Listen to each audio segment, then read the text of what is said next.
American president Donald Trump ഹമാസിന് ഒരു ഭീഷണി എന്ന് പറഞ്ഞാൽ ഒരു ചാൻസ്, അവസാനത്തെ അവസരം, 24 മണിക്കൂറിനകത്ത് നിങ്ങൾ പറഞ്ഞ കാര്യം ചെയ്തിരിക്കുക, ആയുധം താഴ്ത്തി വെച്ചിട്ട് സ്ഥലം വിടുക, ഇതാണ് പറഞ്ഞിരിക്കുന്നത്.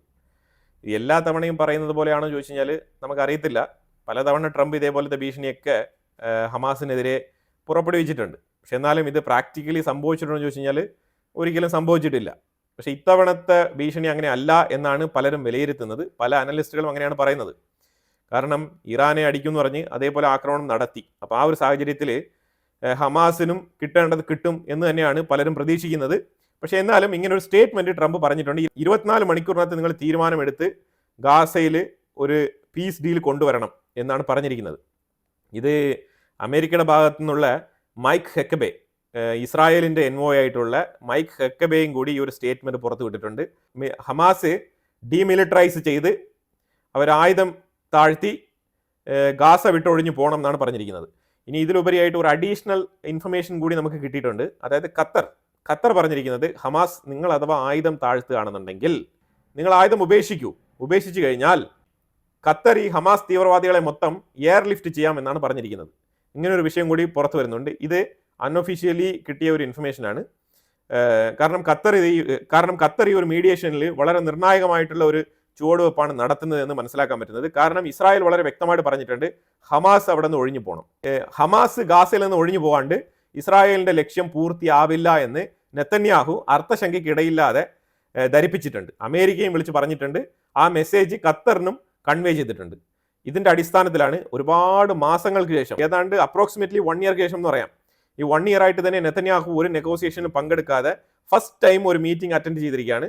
ആ മീറ്റിംഗിൽ നെതന്യാഹു വെച്ച ആ ഡിമാൻഡാണിത്. ഈ ഡിമാൻഡ് എന്ന് പറഞ്ഞാൽ ഏത് വിധേനയും ഹമാസിനെ ഗാസയിൽ നിന്ന് പുറത്താക്കുക.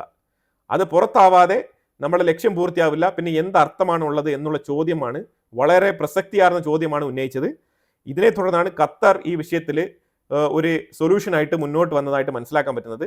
ഇത് കൺഫേം ആയിട്ടുള്ള വാർത്തയായിട്ട് പുറത്ത് വന്നിട്ടില്ല. എന്തായാലും വളരെ പ്രിലിമിനറി സ്റ്റേജിൽ ഒരു ചെറിയ സ്ഥലത്ത് പ്രിന്റ് ചെയ്ത് വന്ന വാർത്തയാണിത്. ഇസ്രായേൽ ഹമാസ് വെടിനിർത്തൽ കരാർ യാഥാർത്ഥ്യമാകുന്നു എങ്കിൽ, അതുപോലെ തന്നെ ഈ ഒരു യുദ്ധം അവസാനിപ്പിക്കണം, ട്രംപ് പറഞ്ഞതുപോലെ ഈ യുദ്ധം അവസാനിപ്പിക്കണമെങ്കിലും ഈ ഒരു വിഷയമായിരിക്കും ഇതിൽ ഏറ്റവും നിർണായകമായിട്ട് നടക്കാനുള്ളത്. അതായത് ഖത്തർ അഥവാ ഈജിപ്റ്റോ ഖത്തറോ തുർക്കിയോ ആര് വേണമെങ്കിലും ആയിക്കോട്ടെ, ഈ ഹമാസിനെ എയർലിഫ്റ്റ് ചെയ്ത് ഇവിടെ നിന്ന് കൊണ്ടുപോകണം. ഓക്കെ, ഇനിയിപ്പോൾ ഈ ഒരു വിഷയം ഇങ്ങനെ നടന്നുകൊണ്ടിരിക്കുന്ന പശ്ചാത്തലത്തിൽ ഹമാസിന് പറയാനുണ്ടല്ലോ, അതെന്താണെന്നും കൂടി നമ്മൾ നോക്കാം.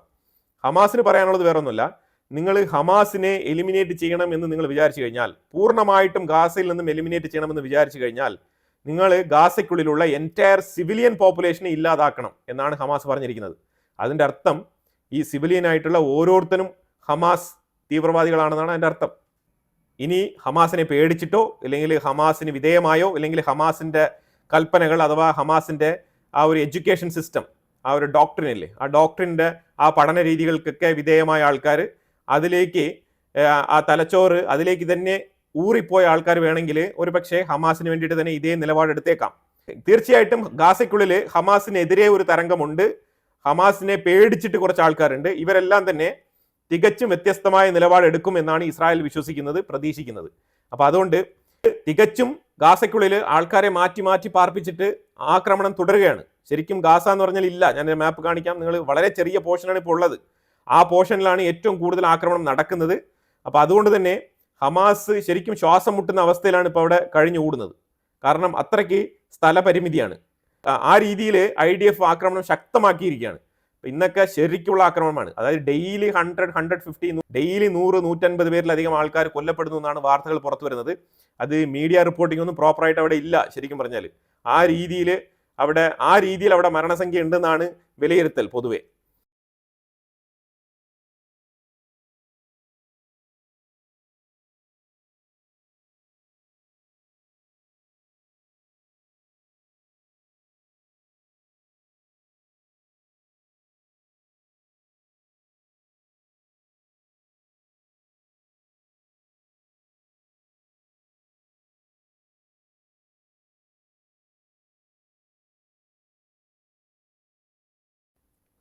പക്ഷെ അതേ സാഹചര്യത്തിൽ ലെബനാന്റെ ഉള്ളിലും ഇന്ന് ഇസ്രായേൽ വീണ്ടും ഒരു എയർ സ്ട്രൈക്ക്. ആ എയർ സ്ട്രൈക്ക് എന്ന് പറഞ്ഞാൽ ഹെസ്ബുള്ളയുടെ ആയുധശേഖരങ്ങൾക്ക് മേളിലാണ് ഈ ഒരു ആക്രമണം നടത്തിയത് എന്ന് IDF പറഞ്ഞിട്ടുണ്ട്.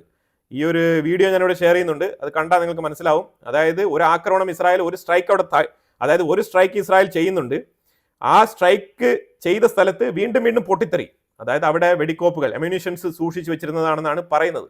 അപ്പോൾ ആ രീതിയിൽ അവിടെ തന്നെ തുടർച്ചയായിട്ട് പൊട്ടുന്ന ഒരു സാഹചര്യമാണ് ഉണ്ടാകുന്നത്. അതായത് ഹെസ്ബുള്ളയും തകൃതിയായിട്ട് ആയുധങ്ങൾ ശേഖരിച്ചുകൊണ്ട് തന്നെയാണ് ഇരിക്കുന്നത്. അത് ഇസ്രായേൽ നിരന്തരം കണ്ടെത്തുകയും വീണ്ടും വീണ്ടും പോയി അതിനെ തച്ച് തകർക്കുന്ന ഒരു സംവിധാനമാണ് ലെബനാനിൽ രൂപപ്പെട്ടിരിക്കുന്നത്. കഴിഞ്ഞ ഒരു 100-150 ദിവസങ്ങളായിട്ട് തുടർച്ചയായിട്ട് ആക്രമണമാണ് ലെബനാന്റെ ഉള്ളിൽ. ഡെയിലി 1-2 ആക്രമണം നടത്തുന്നുണ്ടെന്നുള്ളതാണ് വസ്തുത. അപ്പോൾ ഈ ഒരു സ്ഥിതിയാണ് മിഡിൽ ഈസ്റ്റിൽ, പ്രത്യേകിച്ച് ഇസ്രായേലിനെ ചുറ്റിപ്പറ്റി നടക്കുന്ന കാര്യങ്ങളാണ് ഇതൊക്കെ. ഈ സാഹചര്യത്തിൽ ഇറാൻ പെട്ടെന്നൊരു പ്രസ്താവന, അതായത് ഇസ്രായേൽ, നിങ്ങൾ ഗാസയിൽ ചെയ്യുന്ന പ്രവൃത്തി ഇപ്പോൾ തന്നെ നിങ്ങൾ നിർത്തിക്കോണം, ഇല്ലാന്നുണ്ടെങ്കിൽ അതിന്റെ പ്രത്യാഘാതങ്ങൾ വളരെ വലുതായിരിക്കുമെന്നാണ് ഇറാൻ താക്കീത്. ഓൾറെഡി തന്നെ ന്യൂക്ലിയർ ഫെസിലിറ്റിയൊക്കെ അടിച്ച് ചമ്മന്തിയാക്കി കൊടുത്തിരിക്കുകയാണ് ഇസ്രായേൽ. ഇതുവരെ ആയത്തുൽ ഖമനൈ പുറത്തു വന്നിട്ടില്ല. ഇപ്പൊ തന്നെ ഇസ്രായേലിന്റെ ആക്രമണത്തിൽ കൊല്ലപ്പെട്ട IRGC ഉദ്യോഗസ്ഥരുടെ വീട്ടിൽ നിന്നുള്ള അവരുടെ ബന്ധുക്കൾ എങ്ങനെയൊക്കെയാണ്, എവിടെയൊക്കെയാണ് ഒളിച്ചത്, എത്ര തവണയാണ് മാറി മാറി വേറെ വേറെ സ്ഥലങ്ങളിൽ പോയി താമസിച്ചത്, എന്നിട്ടും ഇസ്രായേലിന്റെ മൊസാദിന്റെ ചാരക്കണ്ണുകളിൽ നിന്നും രക്ഷപ്പെടാൻ കഴിഞ്ഞില്ല എന്നുള്ള സ്റ്റേറ്റ്മെന്റുകളൊക്കെ പുറത്തു വന്നുകൊണ്ടിരിക്കുന്ന സാഹചര്യമാണ്. ആ രീതിയിലിരിക്കുന്ന ഇറാനാണ് ഇപ്പൊ വീണ്ടും അവരെ തന്നെ അവർക്ക് എങ്ങനെ സസ്റ്റെയിൻ ചെയ്ത് മുന്നോട്ട് കൊണ്ടുപോകാമെന്ന് ചിന്തിച്ചുകൊണ്ടിരിക്കുന്ന സാഹചര്യത്തിലാണ് ഗാസയിൽ നിങ്ങൾ ഒന്നും ചെയ്യരുതെന്ന് പറഞ്ഞുകൊണ്ട് സ്റ്റേറ്റ്മെന്റുമായിട്ട് വരുന്നത്. ഗാസയിലെ ഇസ്രായേലിന്റെ IDFന്റെ ആക്രമണം ഇന്നല്ല തുടങ്ങിയത്, അത് തുടങ്ങിയിട്ട് വർഷങ്ങളായി. അപ്പോൾ അതുകൊണ്ട് ഇറാൻ അത് കുറച്ചുകൂടെ അണ്ടർസ്റ്റാൻഡ് ചെയ്ത് സ്റ്റേറ്റ്മെന്റുകൾ പുറത്തിറക്കുന്നത് നന്നായിരിക്കും. കാരണം ഇറാന്റെ മേളിൽ വീണ്ടും ആക്രമിക്കും എന്നുള്ള സൂചന ഡയറക്റ്റ് സ്റ്റേറ്റ്മെന്റ് ഇസ്രായേൽ കൊടുത്തിട്ടുണ്ട്. ഇസ്രായേൽ പറഞ്ഞിരിക്കുന്ന വേറെ ഒന്നുമല്ല, നിങ്ങൾ ഒരു ന്യൂക്ലിയർ ആയുധം മേടിച്ചു നോക്ക്, ഇല്ലെങ്കിൽ നിങ്ങൾ ന്യൂക്ലിയർ എൻറിച്ച്മെന്റ് പ്ലാന്റ് വീണ്ടും റീഓപ്പൺ ചെയ്ത് നോക്കൂ, അപ്പം ഇസ്രായേൽ എന്താണെന്ന് കാണിച്ചു തരാമെന്ന് വീണ്ടും പറഞ്ഞിട്ടുണ്ട്.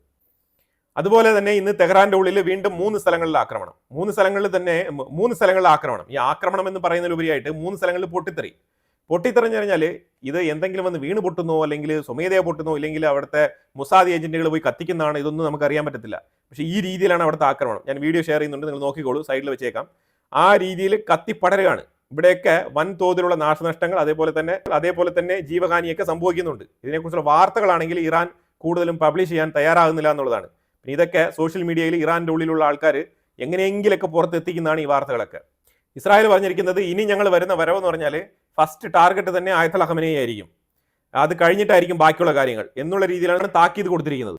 അതുപോലെ തന്നെ UK-യുടെ 400A എന്ന് പറഞ്ഞ ആ ഷട്ടിൽ വിമാനം, ആ വിമാനമാണ് ഈ UK-യുടെ ആയുധങ്ങൾ സപ്ലൈ ചെയ്യുന്നത്. ആ വിമാനം ഇസ്രായേലിന്റെ ഉള്ളിലേക്ക് മൾട്ടിപ്പിൾ ടൈംസ് ആയുധങ്ങളുമായിട്ട് എക്സിറ്റ് എൻട്രി നടത്തിയതായിട്ടുള്ള റിപ്പോർട്ടും പുറത്തു വരുന്നുണ്ട്.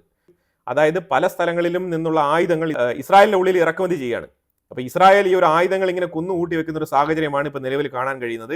ഇതെല്ലാം കൂടെ നോക്കുമ്പോൾ നമുക്ക് മനസ്സിലാക്കാൻ പറ്റുന്നത് എന്തോ ഒരു സംഗതി പുറകിലുണ്ട്. അതാണ് നമുക്ക് ഇതിനകത്ത് വായിച്ചെടുക്കാൻ പറ്റുന്നത് മൊത്തത്തിൽ. അപ്പോൾ എന്തായാലും ഇതിനെക്കുറിച്ചുള്ള അഭിപ്രായങ്ങൾ കമന്റ് ബോക്സിൽ രേഖപ്പെടുത്തുക. കൂടുതൽ വാർത്തകളുമായിട്ട് അടുത്ത വീഡിയോയിൽ വരാം. Thank you so much.